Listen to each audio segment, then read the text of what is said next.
Pocket FM पर आप सुन रहे हैं सौम्य बैरागी की लिखी हुई कहानी द अननोन कॉलर, मेरे यानी अद्वैत के साथ। वो कहते हैं ना कि हत्यारा सबसे बड़ा अपराधी होता है और जो अपराध करता है वो कुछ न कुछ सबूत तो अपने पीछे छोड़ ही जाता है। लेकिन कई बार लोग अपने इरादों को इतनी चालाकी से अंजाम दे जाते हैं कि उनकी शिनाख्त करना नामुमकिन सा बन जाता है। मेरे साथ भी कुछ ऐसा ही हो रहा था। मैं अपना सब कुछ छोड़कर एक ऐसे दरिंदे के पीछे भागा जा रहा था जो अदृश्य था। कभी कभी तो लगने लगा था कि साला सच में वो है भी या नहीं, या सिर्फ मेरा भ्रम था। फिर एक दिन एक ऐसा सुराग मिला जिसने कहानी को एक नए मोड़ पे लाके खड़ा कर दिया। पहला दिन। ये कहानी शुरू होती है एक फोन कॉल से। मैं अपने थाने जाने की तैयारी कर रहा था, जूते की लेस को बांध ही रहा था कि तभी एक फोन कॉल आया। मैंने फोन को अपने कान पर लगाया और चलना शुरू कर दिया। हेलो, सामने से जवाब आया। हेलो सर जी, क्या हाल है? मैंने सवाल किया, कौन बोल रहा है? मुझे लगा कि शायद मेरा कोई करीबी होगा। सामने से उसका जवाब आया, आपकी चिंता। उसके इस जवाब पर मैं इस सोच में पड़ गया कि मैं उसे गाली दूं या गोली मार दूं। अपने आप पर काबू पाते हुए मैंने उससे कहा, अबे साले, कुत्ते जैसी तेरी आवाज निकली और सुअर सी शक्ल के, तू होता कौन है मेरी चिंता बनने वाला? तब उसने फिर कहा, क्या सर जी, आप तो बुरा मान गए। मैंने पूछा कि तू है कौन, पहले ये बता। तब उसने कहा, सर आप फिर भूल गए, अभी तो बताया आपको, आपकी चिंता। उसकी बात सुनकर मेरा गुस्सा सातवें आसमान को छूने के लिए बिल्कुल तैयार था। मैं बाहर निकलकर गाड़ी में बैठते हुए उससे कहने लगा, हरामखोर, एक बार सामने आ कमीने, फिर बताता हूँ तुझे कि पुलिस वाले की ताकत क्या होती है। ऐसे पीठ पीछे तो कायर बात करते हैं, दम है तो सामने आकर बात कर, तुझे तेरी औकात बताता हूँ। तब मेरी चुनौती को स्वीकार करते हुए उसने कहा, अगर ऐसी बात है तो फिर ठीक है, आप 2 घंटे में शहर से 3 किलोमीटर दूर वाले तालाब पर मिलो, वहां आप मुझे मेरी औकात बता देना और मैं आपकी।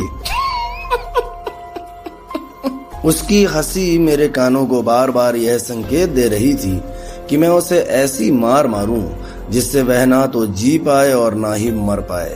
अपने गुस्से को किनारे रख मैंने उससे कहा, अबे हरामी, तू रुक, मैं तेरे पीछे इतने डंडे मारूंगा ना कि तेरी सारी की सारी हंसी एक ही पल में दर्द की आहट में बदल जाएगी। अभी आता हूँ वहाँ, तू भाग मत जाना, समझा? तभी उसने मुझे चुनौती देते हुए कहा कि वो अपने साथ एक लाश भी लेकर आएगा जो मेरे किसी करीबी की है। उसकी चुनौती को स्वीकार कर मैंने फोन कट किया और तुरंत थाने के लिए निकल पड़ा।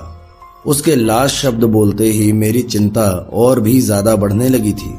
उसने ठीक है बोला और फोन कट किया, और ऐसा कहते वक्त वो फिर से हंस पड़ा था।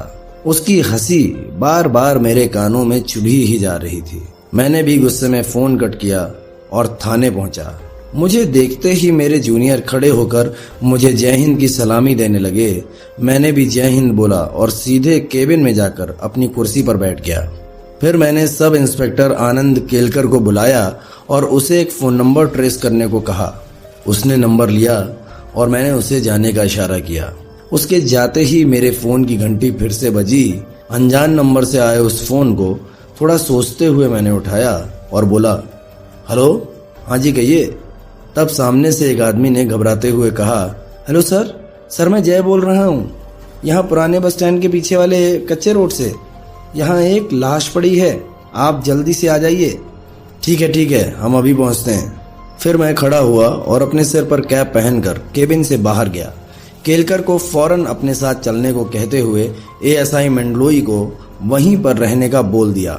अपने साथ मैंने 2 कांस्टेबल भी ले लिए और निकल गया। हमारी गाड़ी को आता देख वहां खड़े सारे के सारे लोग पीछे हटने लगे।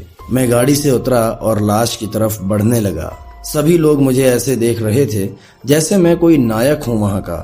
खैर, इन सब चीजों की तो आदत ही हो चुकी थी। लोगों का तो काम ही था बिना बात का तमाशा देखना। फिर मैं जब लाश के पास पहुंचा तो मैंने देखा कि एक 50 साल का आदमी जमीन पर पीठ के बल अपने शरीर पर जगह जगह खंजर के घाव लिए गहरी नींद में सोया हुआ है। लाश के इर्द गिर्द घूमते हुए, निरीक्षण करते हुए मैं ये देखना चाह रहा था कि कहीं कुछ सबूत तो नहीं छोड़ दिया कातिल ने। फोरेंसिक टीम, जिसे मैंने रास्ते में ही फोन कर दिया था, वह भी लाश की तस्वीरें निकाल रही थी, साथ ही खून के सैंपल भी इकट्ठा कर रही थी। और केलकर तो खुद ही लाश की जेब चेक कर रहा था।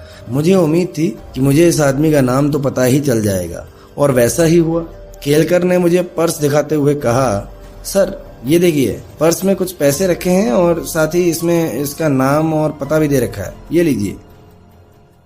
मैंने केलकर के हाथों से पर्स लेते हुए खोल कर देखना चाहा। अभी मैंने खोला भी नहीं था कि तभी थाने से मंडलोई का फोन आया और वह कहने लगा, जय हिंद सर, यहाँ थाने में एक लड़का आया है, 20-25 साल का है, और कह रहा है कि इसने अपने बाप का खून कर दिया है और अब सरेंडर करना चाहता है। क्या करूं, इसे लॉकअप में बंद कर दूं या फिर आपके आने तक कोने में खड़ा रखूं? मंडलोई की बात सुनते सुनते मैंने अपने मोबाइल को कान पर लगाया और दोनों हाथों से पर्स खोलकर उनमें रखे आधार कार्ड पर लिखे नाम को पढ़ने लगा। और फिर मंडलोई से कहा, एक काम करो, तुम उससे उसके बाप का नाम पूछो। तब मंडलोई ने जवाब दिया, सर मैं पूछ चुका हूँ, इसके बाप का नाम है रमेश पांचाल और वो कोई मिल के मजदूर थे। अच्छा ठीक है, उसे लॉकअप में बंद करो, मैं आके उससे सवाल जवाब करता हूँ। मैंने पर्स को केलकर के हाथों में देते हुए फोन कट किया। फिर लाश को पोस्टमार्टम के लिए भेजते हुए उस जगह को पूरी तरीके से सील करवाकर थाने आ गया। थाने आकर सीधे लॉकअप के अंदर उस लड़के को देखा। बिल्कुल सीधा सा दिखने वाला यह लड़का कहीं से भी कातिल नजर नहीं आ रहा था। उसकी आंखों में मासूमियत के साथ साथ आंसू भी छलक रहे थे। मैंने हवालात के अंदर जाकर उससे एक ही सवाल किया, क्यों, आखिर क्यों? ऐसी क्या मजबूरी थी जिसकी वजह से तूने अपने बाप को इतनी दर्दनाक मौत दी? सर मेरा बाप रोज दारू पीकर मुझे मारता था। वह मेरी माँ को भी मारा करता था। इसी कारण से मेरी माँ ने तड़प तड़प कर अपना दम तोड़ दिया।